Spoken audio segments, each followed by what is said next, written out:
Buenas, tengan todos una cordial bienvenida y un muy especial saludo en este nuevo encuentro de nuestros videotutoriales referidos a el desarrollo de las diferentes clases relacionadas a nuestra asignatura Pensamiento Crítico y Argumentación, la cual tiene como código AE403 y es impartida desde el programa de Administración de Empresas de la Universidad Popular del Cesar.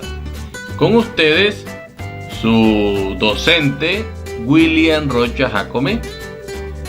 Como sabemos, ya es regular que iniciemos nuestros encuentros haciendo un breve resumen de aquellos elementos que hemos abordado hasta el momento en nuestras clases. Y como sabemos perfectamente, nuestra asignatura tiene como nombre Pensamiento Crítico y Argumentación y se compone de 3 núcleos problemáticos o 3 unidades básicas, unidades de aprendizaje, ¿no? O unidades temáticas, como también tienden a denominarlos. Y en esos 3 núcleos problemáticos hablábamos en el primero sobre cuál es la esencia del conocimiento. Y este tema de la esencia del conocimiento lo teníamos dividido en 3 elementos fundamentales, relevantes e importantes, como lo son el conocimiento propiamente dicho, ¿no? Cómo surge el conocimiento, de qué posturas establecen o da un marco de seguimiento a la posible o al posible origen del conocimiento, desde posturas idealistas hasta posturas de carácter realistas o empiristas. Y mencionamos esos temas, hablamos de algunas definiciones del conocimiento, tipos de conocimiento, y posteriormente hablamos sobre el pensamiento, ¿cierto? ¿Qué es el pensamiento? Y cuando hablábamos sobre este tema también discutimos algunas definiciones básicas de lo que es el pensamiento. También mencionamos algunos tipos de pensamiento, unas características básicas de lo que es el pensamiento, y hablábamos de que el pensamiento se puede dar tanto a nivel consciente como a nivel inconsciente, etcétera, etcétera. Y posteriormente, teniendo ya claro un conjunto de elementos relacionados a el origen del conocimiento, que es el pensamiento, pues aterrizamos en el otro tema que denominábamos dentro de ese primer núcleo problemático llamado la esencia del conocimiento. El último tema que abordamos fue precisamente el razonamiento, ¿no? Y veíamos que el razonamiento sí es una actividad que es netamente de tipo consciente, y mencionamos algunas definiciones de razonamiento, cuáles eran los principales tipos de razonamiento, etcétera, etcétera. Con eso nosotros culminamos nuestro primer núcleo problemático, teniendo ya una breve introducción a estos elementos que son importantes para poder establecer unas bases fundamentales o unas bases poderosas para discutir lo que en el segundo núcleo problemático o segunda unidad temática conocemos con el nombre de el pensamiento crítico, que era nuestra segunda unidad dentro del desarrollo de esta asignatura. Y cuando empezamos a hablar sobre el pensamiento crítico, pues también tuvimos a bien mencionar qué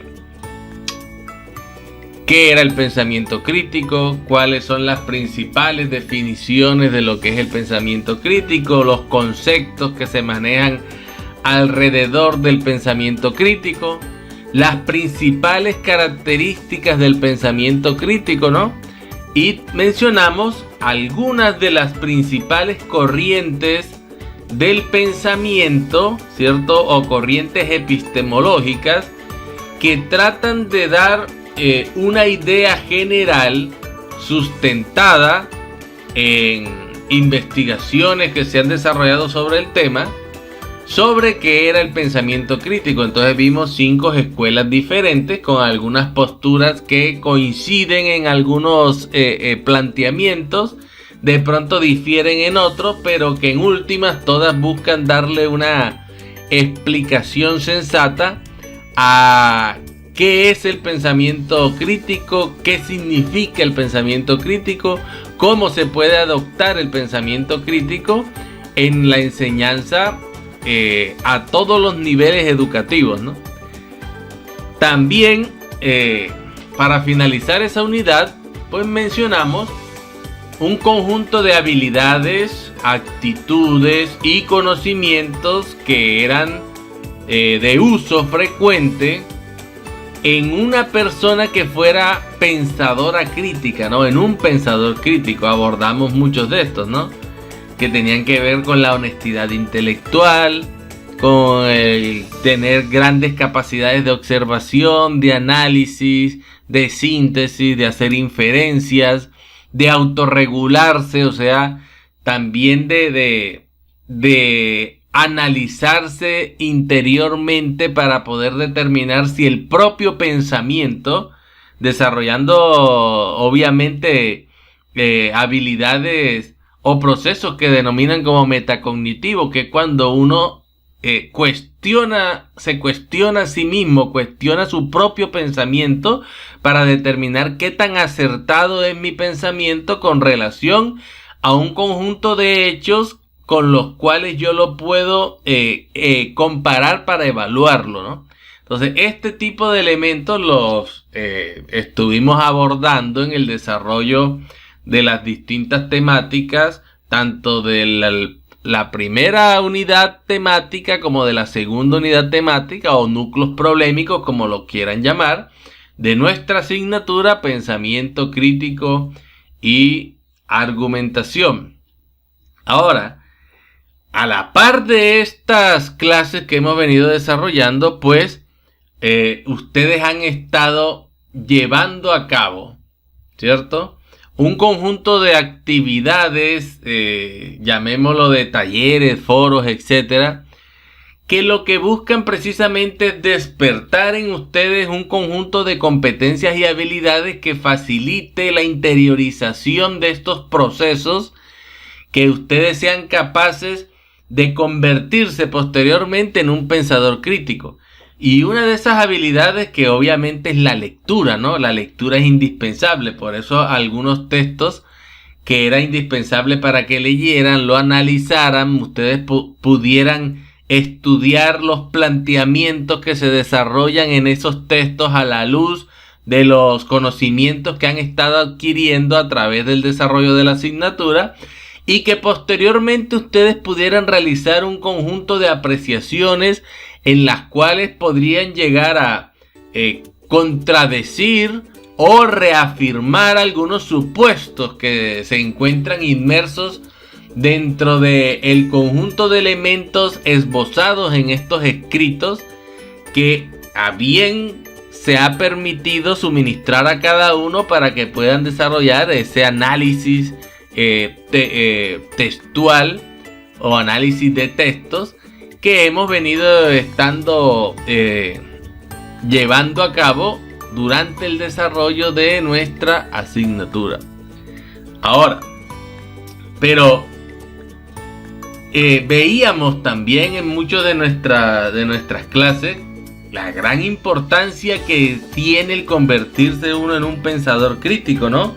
¿Por qué? Por todo el conjunto de herramientas que me va a permitir desarrollar a mí y que me van a servir tanto en mi vida personal, en mi vida profesional, en mi vida cotidiana, ¿no? En mi vida laboral. El solo hecho de uno aprender a cuestionarse uno mismo, ¿no? Para saber qué tan acertado estoy o qué tan equivocado con relación a unos planteamientos que estamos analizando, eso ya es un avance supremamente amplio en el desarrollo de adquirir estas competencias que necesitamos nosotros para nuestro diario vivir y sobre todo en este ámbito académico. Ahora, ¿por qué gran parte de estos elementos es sumamente importante? Pues es sumamente importante porque nosotros nos enfrentamos frecuentemente ¿a qué? A tener un pensamiento de tipo irracional.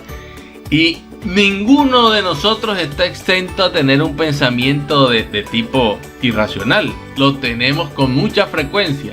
Que en muchas ocasiones no nos percatemos de ello es otra situación muy diferente. Les colocaré un ejemplo. Por ejemplo, anteriormente se hacía un experimento en el área de la economía basado, por ejemplo, en unos planteamientos que había desarrollado un conjunto de autores que eran partidarios de una teoría que se denominaba como el utilitarismo.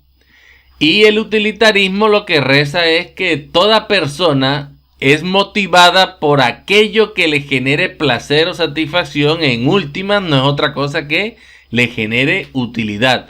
Entonces, cuando una persona se encuentra motivada a desarrollar alguna actividad, ya sea trabajar, etcétera, es porque va a obtener una utilidad de aquella actividad que va a estar desarrollando. Entonces, ese postulado económico, de ahí obviamente es que parte todo el concepto de utilidad, incluso la matemática financiera, la formulación y evaluación de proyectos de inversión y muchas variantes del área financiera, e incluso el capitalismo se sustenta en gran medida a estos conceptos del utilitarismo, ¿no? Que corresponden a uno de sus principales padres fundadores o defensores de esta escuela filosófica y economista es Jeremy Bentham y John Stuart Mill. Entonces, ellos plantean que lo que motiva a todo ser humano, ¿cierto?, es la utilidad. O sea, cuando ve que él va a obtener una utilidad al tomar una decisión. Entonces, las personas toman decisiones y escogen entre diferentes alternativas, es cuando va a obtener una utilidad de aquella decisión que está tomando. Pero hay estudios que han demostrado que en muchas ocasiones las personas toman decisiones de tipo irracional porque se dejan dominar, ¿por qué? Por emociones, ¿no?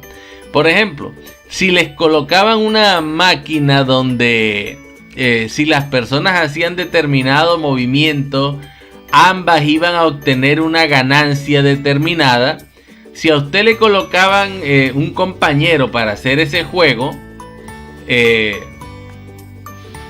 la persona, cuando les hacían la propuesta de, imagínense como una máquina de estas de casino, ¿no?, que tenían que activar, y les decían que si desarrollaban determinada actividad iban a obtener un premio, pero que ese premio, por cada dólar que usted ganara, la otra persona iba a ganar $2, o sea, el doble de usted, por cada vez que usted tomara esa decisión.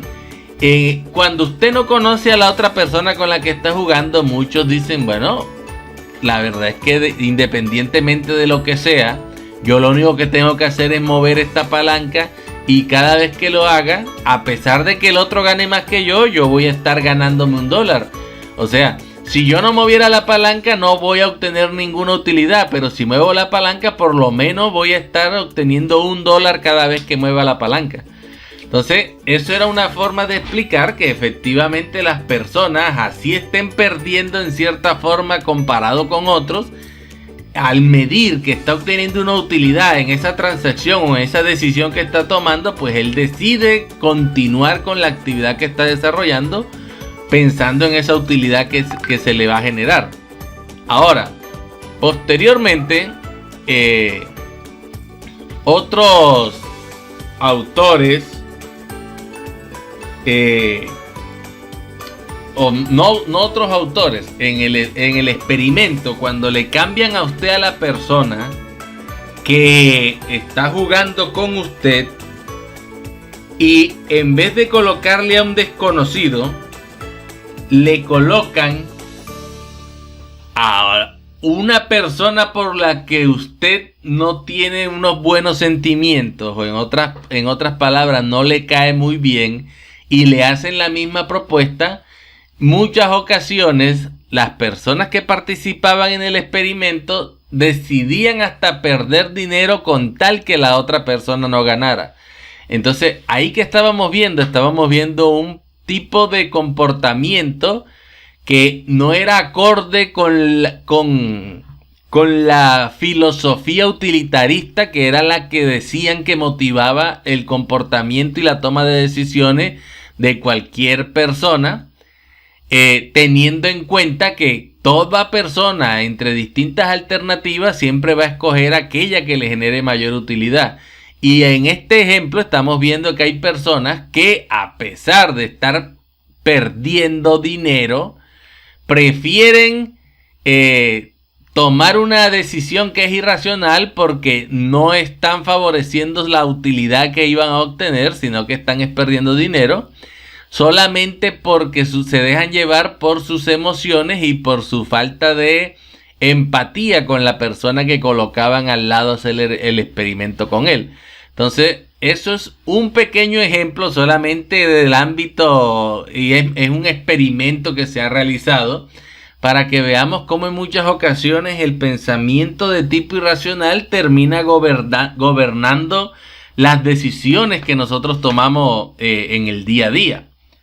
Ahora, ¿a qué se debe esto generalmente? Pues se debe a un conjunto de mecanismos psicológicos que son los que han impulsado la evolución de un pensamiento de tipo irracional en nosotros, que en algún momento de la evolución del ser humano fueron importantísimos porque favorecieron o permitieron tomar cierto tipo de decisiones que iban a asegurar la supervivencia del ser humano, pero que hoy en día terminan convirtiéndose prácticamente en un lastre, digámoslo así, porque en las condiciones actuales en las que vivimos, en las sociedades en las que nos desenvolvemos, en el grado de seguridad que tenemos hoy en día comparado con aquellas épocas de la antigüedad, etcétera, donde las condiciones eran muchísimo más difíciles, donde la esperanza de vida de una persona era máximo los 30 años de edad,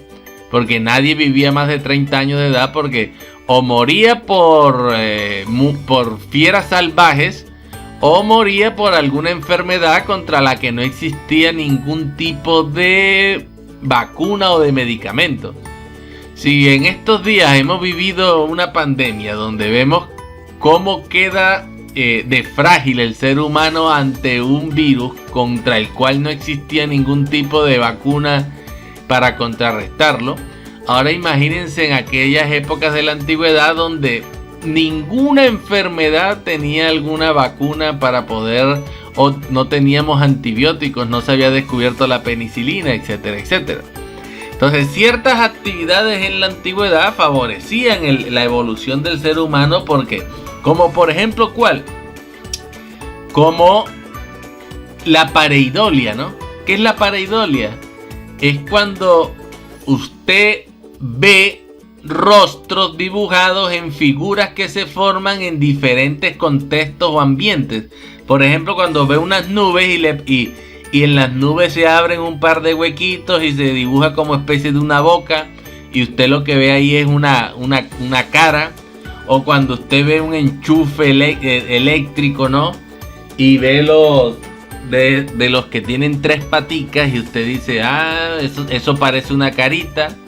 Entonces, todo aquello que parezca tener figura antropomórfica, ¿cierto? O como figura humana, un rostro humano, etcétera, o un rostro animal, cualquier tipo de rostro, el cerebro va a observarlo como si efectivamente fuera un rostro. ¿Por qué? Porque en la antigüedad era importante, así usted se equivocara, que cualquier cosa que pareciera un rostro usted la pudiera detectar. ¿Para qué? Para poder huir rápidamente, porque uno estaba a la merced de diferentes tipos de fieras salvajes, etcétera.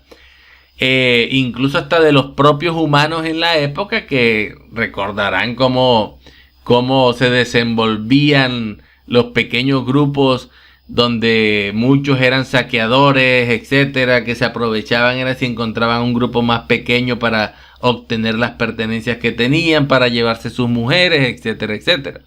Entonces, en cierto momento de la historia fue importantísimo esos elementos evolutivos que hacían parte de nuestra psiquis, ¿no?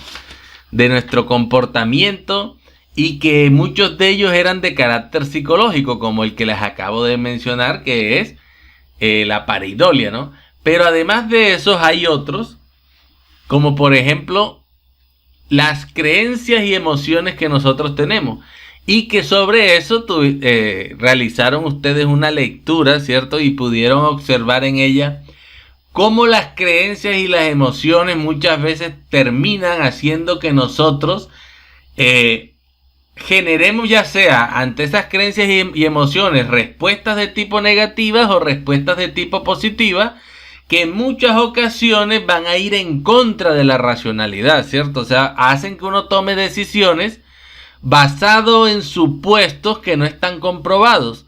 Entonces, en muchas ocasiones el pensamiento irracional del ser humano surge por creencias y emociones que mantiene, que pueden generar en muchos casos grandes prejuicios del ser humano hacia aquellos entornos o situaciones que vayan en contra de sus creencias o que vayan en contra de sus emociones. Entonces, las creencias y las emociones terminan convirtiéndose en muchas ocasiones un factor que favorece el pensamiento de tipo irracional.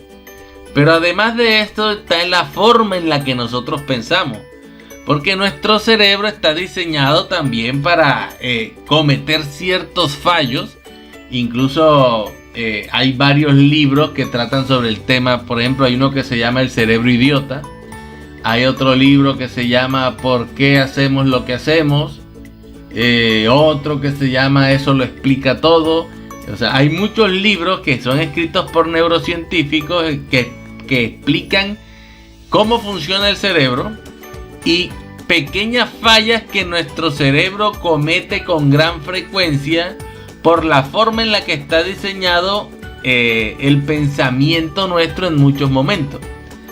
Y algunos de esos elementos son que los sesgos cognitivos y algunas falacias lógicas en las que caemos. Como por mencionar algunos, hablemos de una disonancia cognitiva, ¿no? Una disonancia cognitiva es una propensión que tiene el ser humano a rechazar cualquier tipo de información que contradiga una creencia que uno tenga. Entonces, sin necesidad de analizarla, de estudiarla, y recordemos que esos son elementos que son básicos del pensamiento crítico. El pensamiento crítico lo que le invita a usted es que antes de tomar decisiones sobre una opinión, un punto de vista, un razonamiento, un argumento, una teoría, una perspectiva, etcétera, yo primero debo analizarlas, ¿cierto? Estudiarlas, compararlas y posteriormente, sin casarme con ninguna previamente, ¿cierto? Sino que las debo analizar todas posteriormente, sí, tomar decisiones una vez yo haya hecho un juicio valorativo del carácter, ¿cierto? De certeza, de fiabilidad, de verdad que puedan tener esos puntos de vista sobre lo que me están hablando, me están planteando, etcétera. Entonces, la disonancia cognitiva es eso, es como un mecanismo que utiliza el cerebro para bloquear cualquier información que contradiga las creencias que yo tenga. ¿Y por qué es eso? Porque al ser humano le ha costado mucho formar sus creencias, ¿no? Y descubrir que aquello en lo que creía es falso, para él es un golpe psicológico muy poderoso. Entonces él trata siempre como de cuidar sus creencias, y cualquier información que reciba diferente a sus creencias las va a desechar de inmediato. Cosa que no hace un pensador crítico, ¿no? ¿Por qué? Porque yo puedo estar equivocado. Por eso se llaman creencias, ¿no? ¿Qué es una creencia? Cuando yo creo en algo es porque yo no tengo pruebas de eso. Por eso tengo que tener o sea, un término que se utiliza mucho en los ámbitos religiosos, la fe, ¿no? Cuando yo tengo fe en algo es porque no estoy seguro de que eso realmente exista. O sea, no hay pruebas, no hay evidencias. Y como no hay pruebas y evidencias, yo debo creer en ello con fe. Porque si yo estuviera seguro de que aquello en lo que yo creo existe realmente, entonces no tendría por qué creer en ello, sino que ya sería un hecho verificado. Entonces, cuando un hecho es verificado, un hecho usted lo puede probar, lo puede comprobar, puede ver evidencia. Usted no necesita creer en él porque lo está viendo, ¿cierto? Entonces, eso es lo que pasa en muchas ocasiones. Y hay muchas cosas en las que nosotros a veces creemos que no son necesariamente ciertas o verdaderas. Son más por cosas que hemos aprendido desde niños y se han quedado grabadas en nuestro pensamiento, o por adoctrinamientos que se han realizado, etcétera, etcétera. Entonces, todo pensador crítico siempre va a sopesar, ¿cierto? No se va a dejar llevar por su sesgo. Hay otro, además de la disonancia cognitiva, que es rechazar cualquier información, hay otros como el sesgo de confirmación, que es que yo solo leo, acepto, escucho los programas que concuerdan con mis creencias. Eso se llama sesgo de confirmación. Y hay muchos más que vamos a analizar con mayor detalle más adelante. Pero que seguramente en los escritos que hemos estudiado ya ustedes han leído varios de ellos, ¿no? Está el sesgo de supervivencia, etcétera, etcétera, ¿no? Hay múltiples y variados.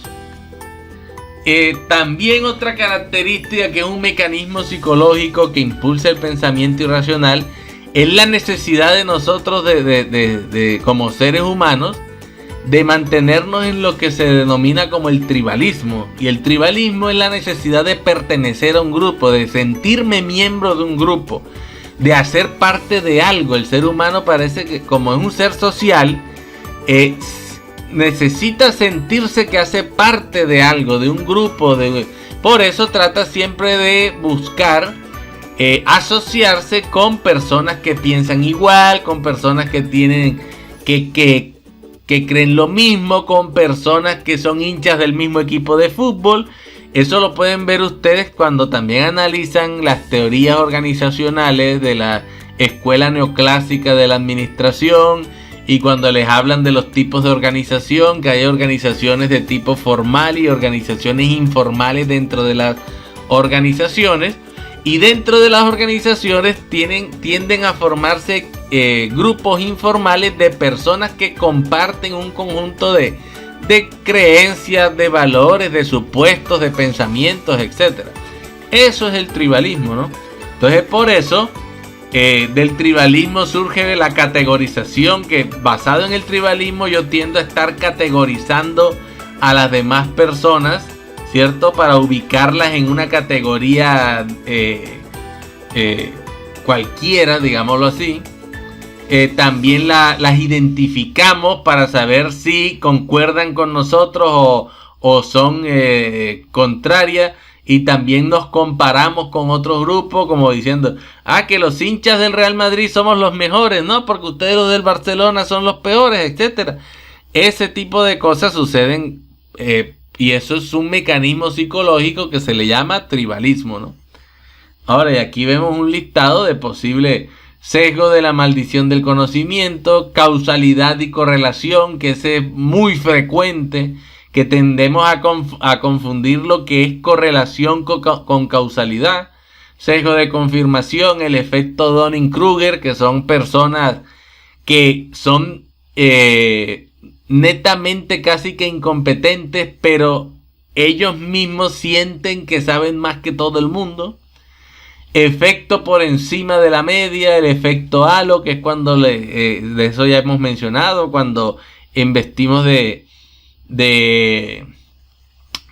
autoridad a una persona. Sesgo de supervivencia, sesgo de disponibilidad, etcétera, etcétera. Entonces, todo ese tipo de situaciones, y que muchas de estas las vamos a ver más adelante, en el próximo corte, sobre todo, en el tercer corte de nuestra asignatura, porque vamos a mencionar varias de ellas, son elementos sobre las que el pensamiento crítico necesariamente está atento, está al tanto de lo que está ocurriendo en estos ambientes, porque un pensador crítico debe estar en capacidad de detectar cuando su propio pensamiento está siendo afectado, ¿cierto?, por sus creencias, sus emociones, la forma en la que uno piensa, basado en el conjunto de fallas del pensamiento que tenemos, como sesgos de conocimiento, heurísticas, que lo llaman también algunos,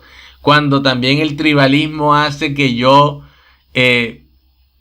trate de separarme de los demás por el hecho de sentir que pertenezco a un grupo seleccionado o a un grupo superior, etcétera, etcétera, como lo que pasó en la Alemania nazi, ¿no? La Alemania nazi y esa raza aria, eso es una manifestación típica del tribalismo, ¿no?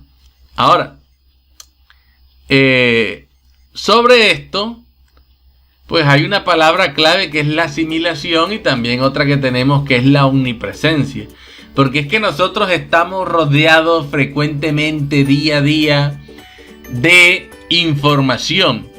Y tanto de forma positiva como de forma negativa, siempre lo que se está buscando es que nosotros asimilemos información de forma constante en todo momento, ¿no? Entonces, ¿qué es la asimilación? Eso es un concepto psicológico, ¿no? Que es para explicar el modo por el cual las personas ingresan nuevos elementos a sus esquemas mentales persistentes. Y una de esas formas es mediante la educación, ¿no?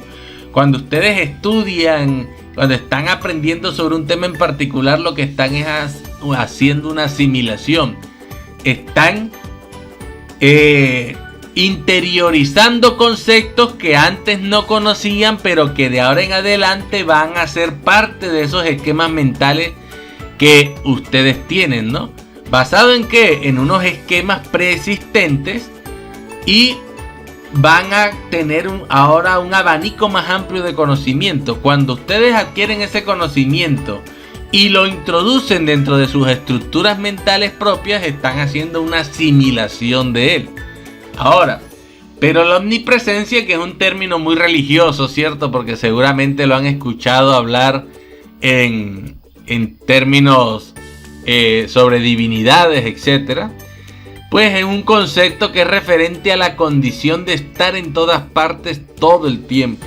Y si nosotros uniéramos estos dos conceptos, pues lo que vamos a tener es que lo que se busca es que las personas siempre puedan absorber o asimilar todo en todo momento. Y alguien diría, esto es muy bueno, ¿cierto? Pero también puede ser negativo. ¿En qué aspectos? En que toda la información que nosotros estamos recibiendo, no toda es buena, ¿cierto? Hay información que es falsa, hay información que son bulos, que se le llama o fake news, etcétera. Los nombres que se le da o se le acostumbra a dar normalmente a lo que veíamos en algunos de los escritos que analizamos, que es la posverdad, ¿cierto? Que es crear verdades, pero que son realmente basadas en mentiras, que de tanto repetir una mentira, termina en un colectivo muchas veces convirtiéndose en una verdad. Entonces, como eso lo sabe tanto el que tiene una intención positiva como el que tiene una intención negativa, ¿cierto? De que se busca bombardear a las personas constantemente de información, etcétera, para que la pueda asimilar y absorber. Entonces nosotros tenemos que estar muy al tanto, y todo pensador crítico es capaz de distinguir este tipo de situaciones, ¿no? Aquí había una frase muy famosa de George Orwell, que escribió una novela muy famosa, ¿no? En 1984, donde habla de una sociedad que incluso muchas de las cosas que menciona en su libro las estamos viviendo hoy en día. Hay algunas personas que hasta dicen que este libro era para advertirnos, no para que lo tomáramos como una guía para aplicarlo. Y él utiliza una frase muy particular que lo llama es el doble pensamiento o doble pensar, que es lo que significa el poder mantener dos creencias contradictorias en la mente simultáneamente y aceptar ambas. Entonces es, por ejemplo, pensar usted que el asesinato es malo, pero cuando escucha que hubo un asesinato de algún grupo con el que usted mantiene algún tipo de afinidad ideológica, etcétera, inmediatamente buscar una justificación para decir que ese asesinato no fue malo.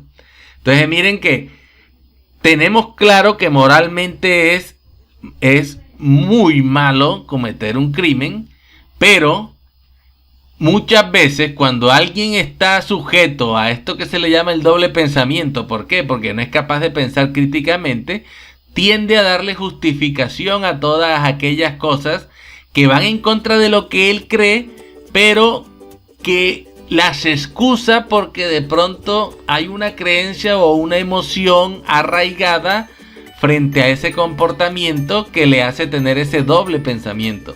Entonces son elementos que tenemos que estar nosotros pendientes, ¿cierto? Cuidadosos siempre de no caer en estos temas.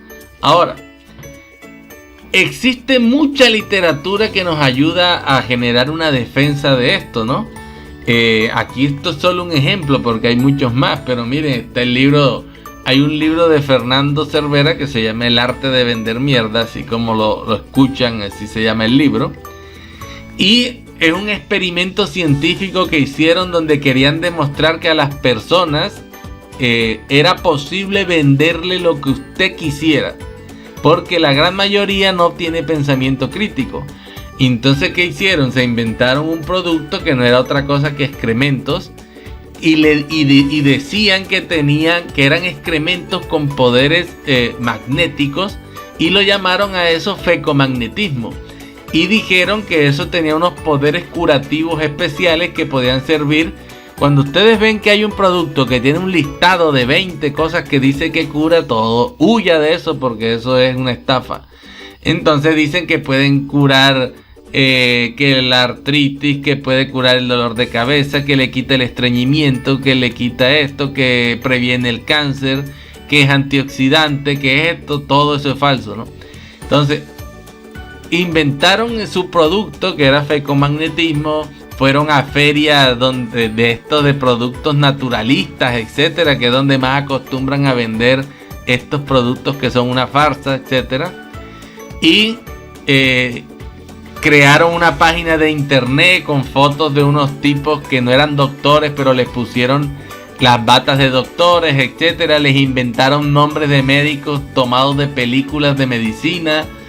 Les cambiaban era el apellido con el nombre, o sea, se los trucaban, digámoslo así, y empezaron a tener pedidos de fecomagnetismo. Imagínense, la gente sabiendo que eso era excremento y sin embargo solicitaban el producto por toda la campaña que ellos hicieron y luego escribieron el libro donde mostraban cómo hicieron todo el experimento, etcétera. Y cómo demostraron que a las personas era posible venderle todo lo que usted quisiera y lo iban a comprar a ojos cerrados. Entonces, para que vean cómo la falta de pensamiento crítico nos llega a... como la homeopatía, que ahí la mencionan también. La homeopatía no es otra cosa que otro conjunto de charlatanerías, pero vayan a una droguería para que vean cómo se venden los productos homeopáticos. Y hay mucha gente que los compra. Y no es otra cosa que una estafa. Este otro libro que es de Ramón Nogueras, que se llama ¿Por qué creemos en mierdas? ¿Cómo nos engañamos a nosotros mismos? Tenemos también Imposturas intelectuales de Alan Sokal y Jean Bricmont, que fue un libro escrito por unos físicos donde estaban cansados del lenguaje postmodernista, de muchas revistas donde hacían escritos de ciencias sociales, sobre todo de sociología, de antropología, etcétera, algunas de estas, y psicología en algunos momentos. que tenían una postura posmodernista y que utilizan una cantidad de frases y de palabras para en últimas no decir nada, sino, o sea, es como si escucharan a Cantinflas hablando, pero con términos más refinados. Y ¿qué hicieron Alan Sokal y Jan Brinkman? Escribieron un artículo basado en la física, explicando unos fenómenos de la física cuántica, pero todo era falso, lleno de mensajes con términos posmodernistas, etcétera, y lo presentaron a las revistas más afamadas de ciencias sociales que existían, y les publicaron el artículo y les dijeron que excelente artículo, que etcétera, y luego ellos publicaron otro artículo en una revista de ciencias naturales donde se burlaban, en pocas palabras, de cómo les habían aceptado un artículo en una de las mejores revistas de ciencias sociales cuando todo lo que ese artículo decía era mentira. Y debido a esa experiencia decidieron escribir este libro que se llama Imposturas Intelectuales. Ahora, el de El mundo y sus demonios de Carl Sagan, que es la ciencia como una luz en la oscuridad, esto es casi que un tratado de pensamiento crítico, ¿no? Porque en él le explican una gran cantidad de variables, de situaciones que se presentan, etcétera. Hablan de las falacias, de los egos cognitivos. Y en este también, porque ¿por qué creemos en cosas raras? Pseudociencia, superstición y otras confusiones de nuestro tiempo. Entonces aquí también van a encontrar explicaciones desde el punto de vista psicológico, etcétera, de por qué la gente tiende a creer en cosas raras que no pueden ni siquiera demostrar ni fundamentar, etcétera, etcétera. Entonces estos tipos de libros son de gran ayuda, ¿no? Y todo lo que hemos visto, lo que hemos hablado desde el núcleo 1, del núcleo 2, donde hablábamos del conocimiento, del pensamiento, del razonamiento, y ahora que hablábamos sobre el pensamiento crítico, habilidades del pensador crítico, etcétera, y todos estos elementos que hemos abordado, en últimas, ¿para qué son? Es porque nosotros desde un punto de vista académico, que es en el que nos encontramos, y como administradores de empresas, obviamente nosotros tampoco nos escapamos de esas situaciones.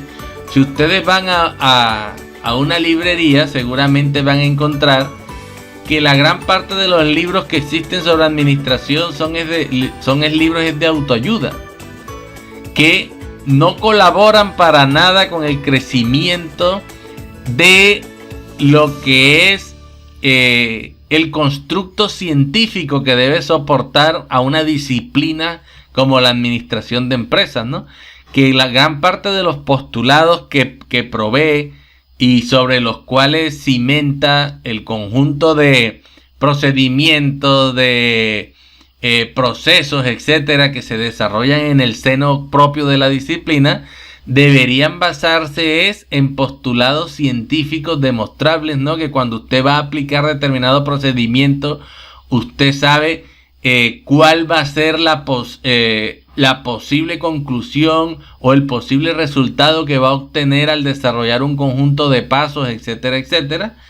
Pero lo que usted encuentra en literatura es de autoayuda, donde le dicen vuélvase rico de la noche a la mañana, incremente sus dígitos en 2 cifras en un abrir y cerrar de ojos, alcance su libertad económica, etcétera, etcétera, que no son otra cosa que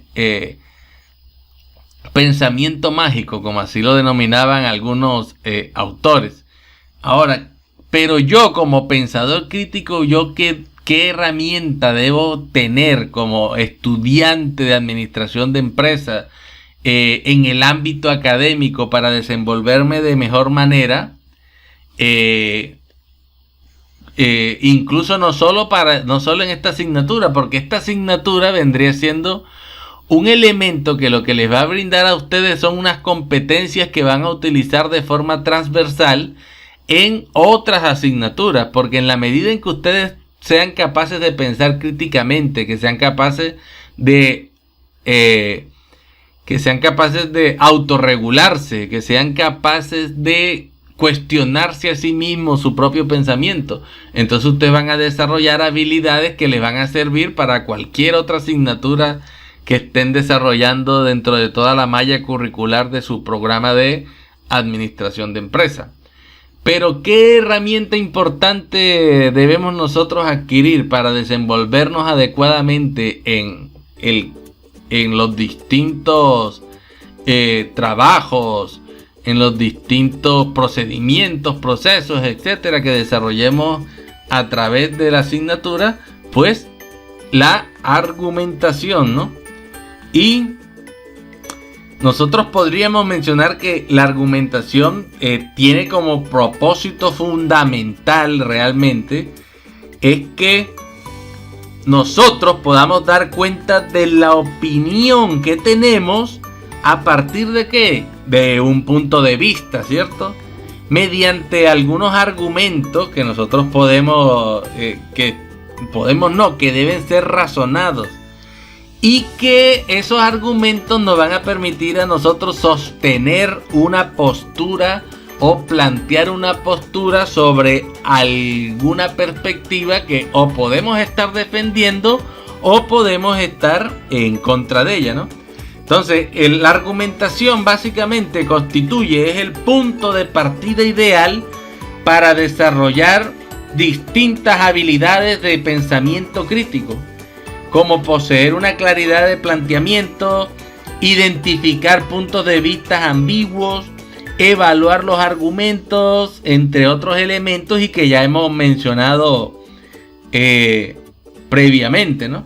Ahora, y es obvio que antes de yo evaluar argumentos ajenos, es necesario que sea capaz de argumentar las ideas y posturas propias.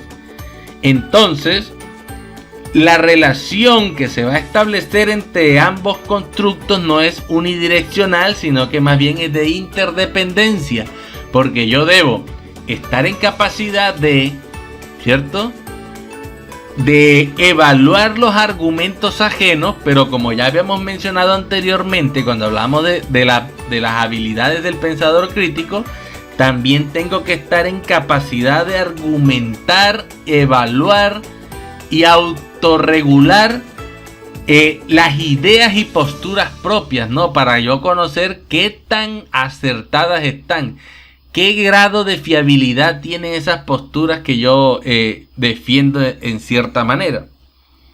Ahora,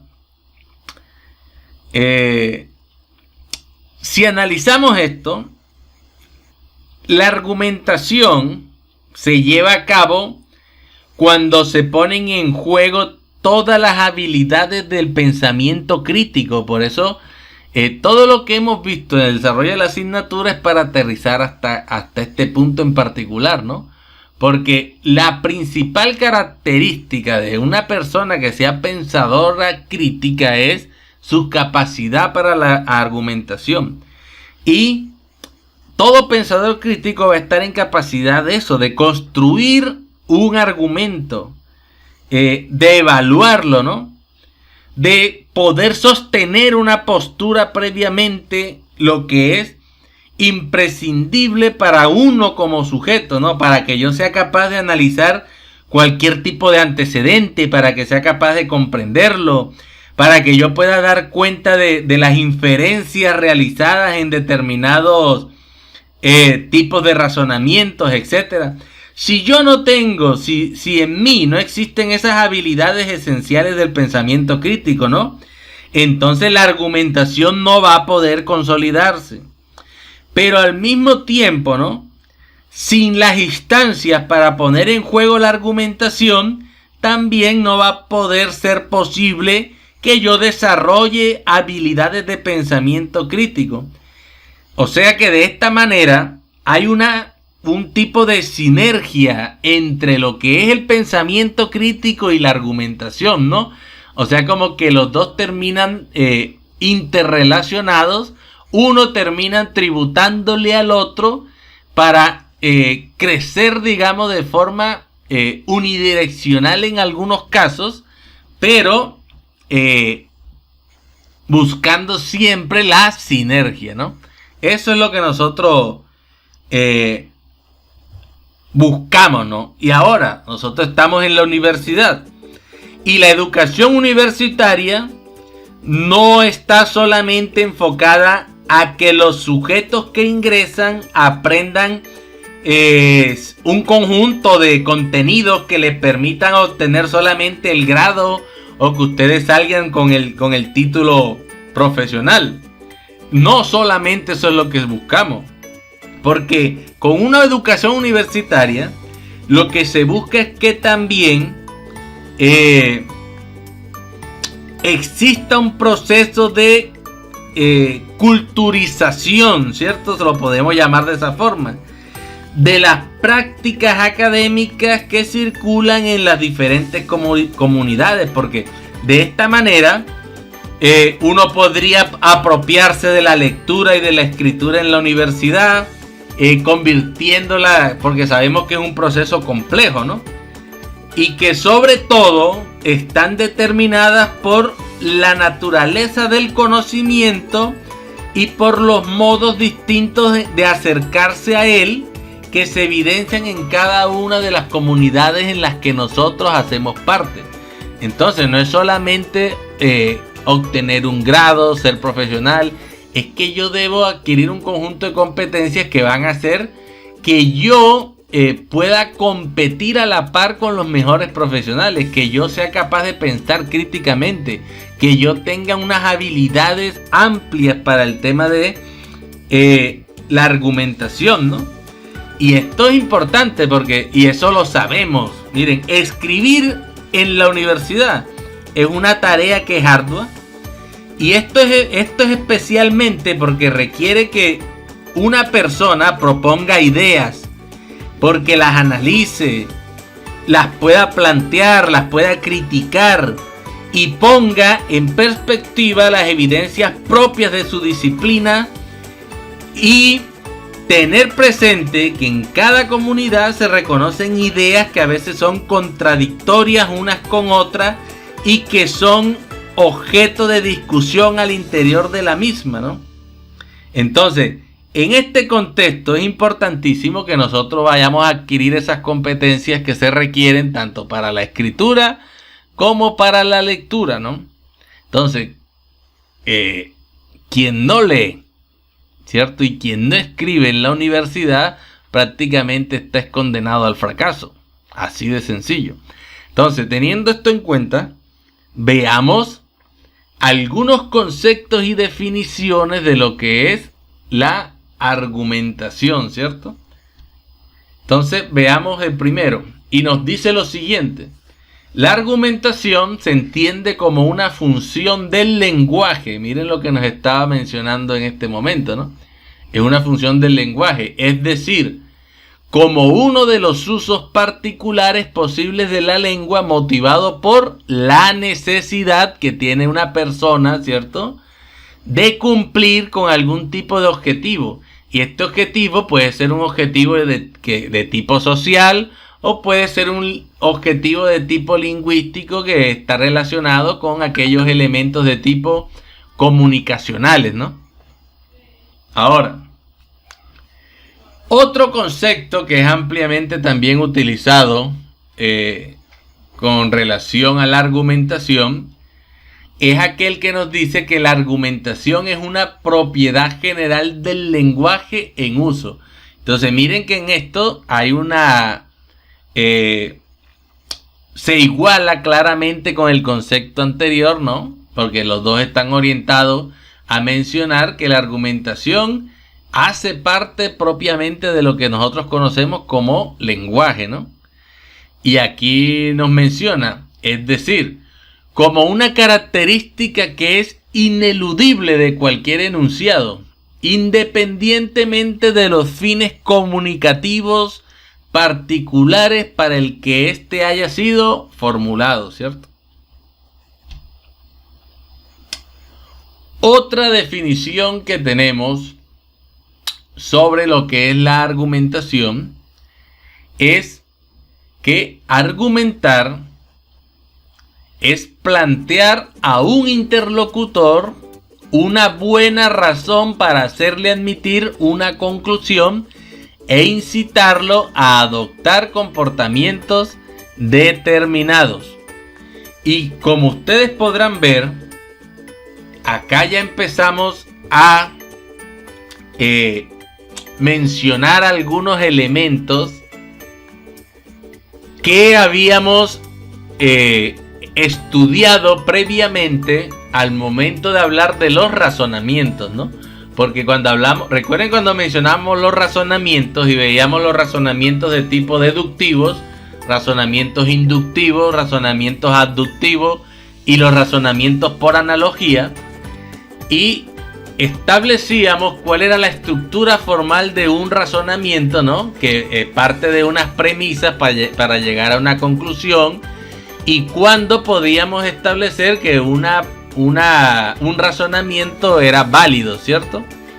Entonces eso pudimos analizarlo cuando veíamos el tema de los razonamientos. Y la argumentación se basa claramente o se identifica con la forma en la que razonamos. Por lo tanto, cuando nosotros vayamos a estar analizando argumentos, lo que estamos analizando básicamente es la forma en la que se está comunicando un razonamiento. Por eso vamos a encontrar también que hay argumentos deductivos, argumentos inductivos, por analogías, aductivos, que se componen de un conjunto de premisas que buscan entregar una conclusión, ¿no? Y va a haber argumentos cortos, que son los argumentos como los que analizamos previamente al hablar de los razonamientos, pero también hay argumentos que son mucho más largos, que son los que se emplean para redactar o escribir ensayos. Ahora, y aquí, como estamos viendo en esta definición, nos estamos hablando de dar una buena razón. No es otra cosa que entregar un razonamiento para hacerle admitir una conclusión.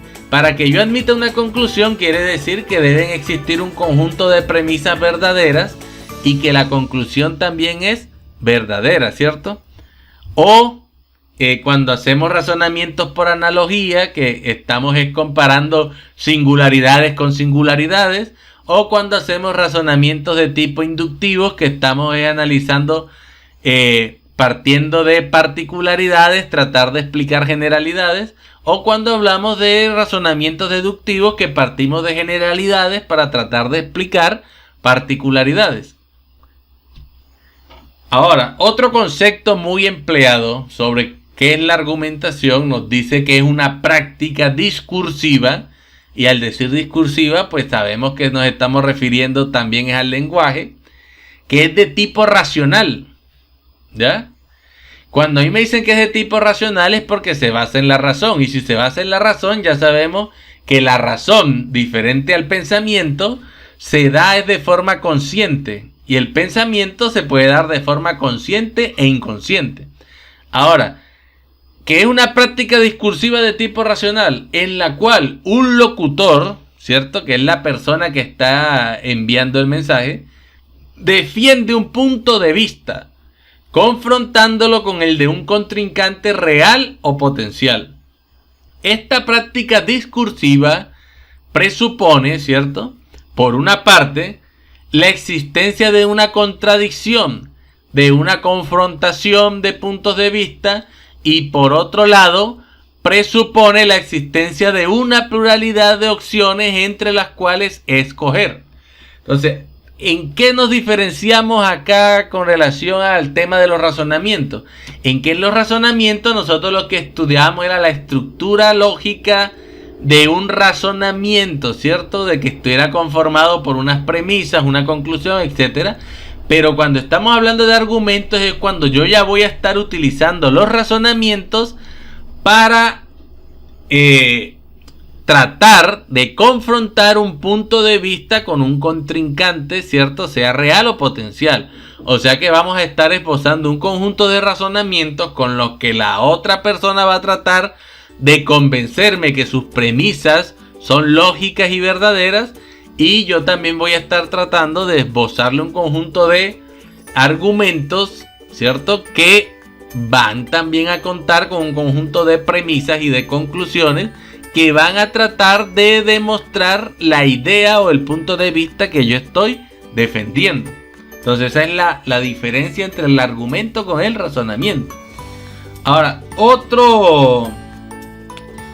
otra definición que es muy empleada sobre la argumentación es que dar un argumento significa ofrecer un conjunto de razones o de pruebas en apoyo de una conclusión, ¿no? Entonces esto va a ser muy importante cuando ustedes tengan que hacer debates, etcétera, en alguna clase, tengan que defender una idea o incluso les entreguen varias ideas hasta con las que ustedes no comulgan, pero la tarea de ustedes es que defiendan esa idea, que busquen los razonamientos o el conjunto de premisas y conclusiones que puedan demostrar que su punto de vista es más acertado que el de su contrincante, ¿no? También podemos mencionar que un argumento no es simplemente la afirmación de ciertas opiniones, ni se trata simplemente de una disputa, ¿no? O sea, no podemos simplificar de esta manera la definición de lo que es un argumento. No es solamente una disputa entre dos personas o un conjunto de opiniones en las cuales van a encontrar un choque teniendo en cuenta que defienden diferentes perspectivas, etcétera. No necesariamente eso, ¿no?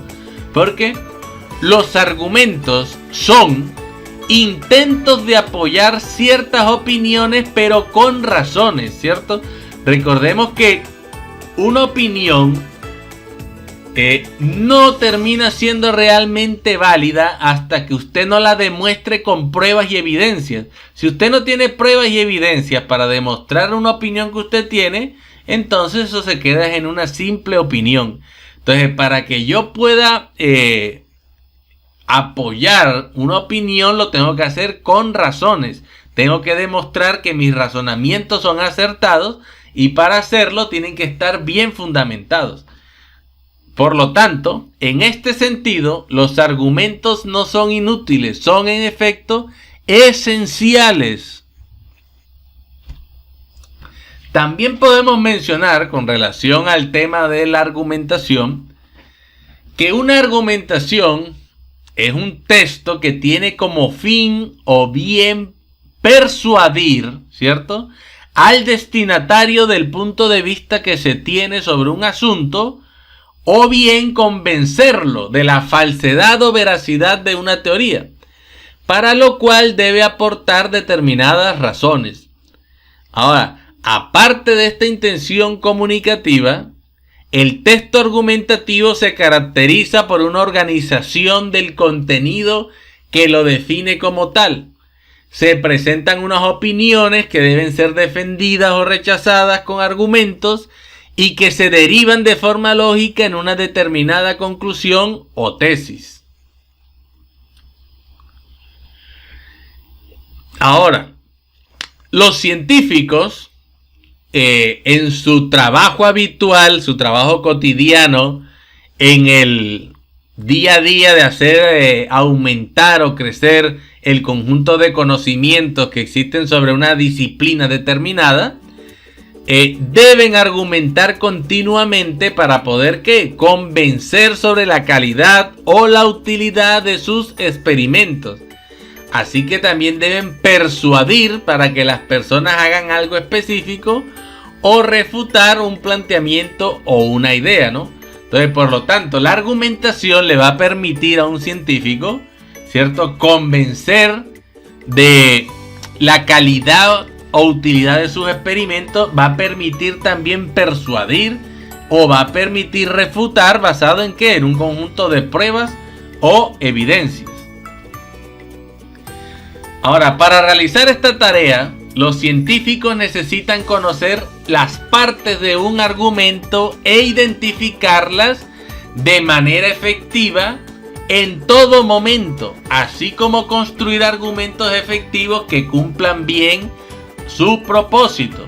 Entonces, por lo tanto, La única forma de que exista un sano debate entre un conjunto de perspectivas o de ideas que muchas veces pueden ser disímiles o contradictorias es que los interlocutores que estén defendiendo aquellas ideas o perspectivas que son disímiles conozcan las partes que conforman un argumento, porque no tiene sentido discutir con alguien que no sabe cuál es la estructura de un argumento y que se deja llevar por sus sesgos cognitivos y por las creencias y emociones que gobiernan su pensamiento.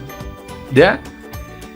Como decía una vieja máxima de un autor que se llamaba Thomas Paine, que decía que no tiene sentido darle medicina a un muerto y por lo tanto no tiene sentido establecer discusiones con alguien que no sabe cómo argumentar o cuáles son las partes que componen a un argumento. Otro de los planteamientos que podemos mencionar dentro de ese concepto y definición de lo que es el argumento es que en todo argumento pueden distinguirse dos partes claramente identificadas, ¿no? Las premisas y la conclusión, lo que habíamos mencionado cuando hablábamos de los razonamientos. Y las premisas son las afirmaciones mediante las cuales ofrecemos las razones para defender nuestro punto de vista. Y la conclusión es la afirmación en favor de la cual estamos dando razones, que también la podemos llamar como tesis. Ahora, el orden en que aparecen las premisas y la conclusión puede variar. ¿Por qué? Porque ustedes van a encontrar escritos donde inicialmente se colocan las premisas, que recordemos cuando hablamos de los razonamientos, que las premisas se componen de un antecedente, de un consecuente y de una conclusión. Entonces ustedes lo podrán encontrar primero las premisas con sus antecedentes, consecuentes, conclusiones, etcétera, y posteriormente la conclusión. Pero también podrán encontrar que hay argumentos que se construyen iniciando con conclusiones y posteriormente esbozando las premisas que sustentan esa conclusión que se presentó inicialmente. Ahora, el argumento, por lo tanto, podemos decir que es esencial, ¿no? El aprender la argumentación, y sobre todo para un estudiante universitario, es algo que va a ser de carácter esencial. Entre otras cosas, porque permite determinar qué opiniones son mejores que otras. En segundo lugar, porque se convierten en un medio para indagar premisas y conclusiones y poder valorarlas de forma efectiva. En tercer lugar, porque los argumentos nos van a facilitar el poder explicar y defender una conclusión. Y también, con todo argumento, nos va a permitir a nosotros ofrecer un conjunto de razones y de pruebas que permitan sustentar o validar una declaración, un punto de vista, una perspectiva, una teoría, una opinión, etc. Entonces, todos estos elementos son importantes a la hora de argumentar. Y teniendo esto en cuenta,